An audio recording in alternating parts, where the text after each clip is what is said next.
It has sort of opened me up a little bit to think in a bold way and think about, solutions that are bigger and have potentially more impact than what I had before. So I already see this effect by talking to amazing people with great ideas, that it has opened up my sort of solution space in my mind a little bit.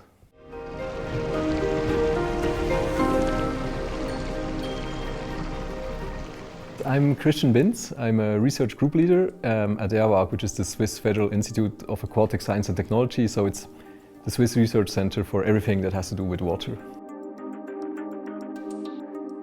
Yeah, I'm a researcher, so I spend most of my time thinking very abstractly about theories and going very deep in specialized issues.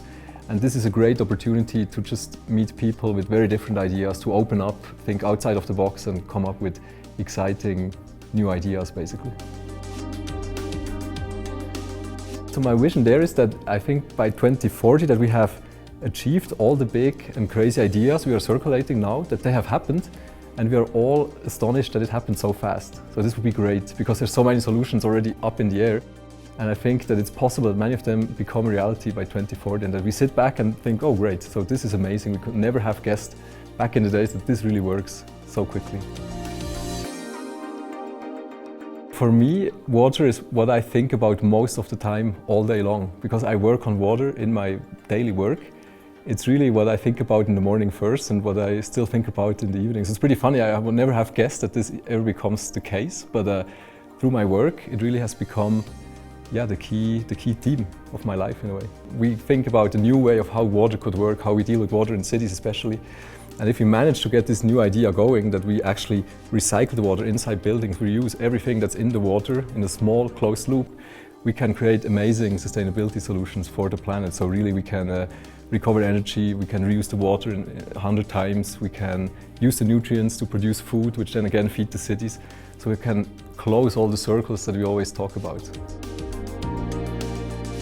So the circular economy with water really is that we recircle also the water. I mean, that's one aspect of it. So it's a closed loop in our building, for example. So what we flush down the toilet is what we shower in the next day, basically. So there's a closed, circle that you can easily close inside buildings. And then there's other circles related to it. So you can use what's now a waste, you can turn it into a fertilizer. You send it to the agriculture around the city, and they send back the bread. And then the bread again creates the waste, which is a resource again. And then we also close the nutrient cycle. So there's different cycles related to water that we can close with our new ideas. Yeah, so I'm working a lot with engineers in my work, and the engineers, they create the amazing solutions to our problems, so they have the technologies. But then they're usually really astonished that they're just not used. So they have the solution to a big problem, but nobody wants to use it. And so that's when I step in with my work, which is more in social science sort of fields. And we try to understand, okay, how do we make this technology work? How do we embed it in society? How do we create new regulations that make it possible to use it? How do we increase the acceptance on a psychological level? How do we create a new business model for firms so they can earn money with this?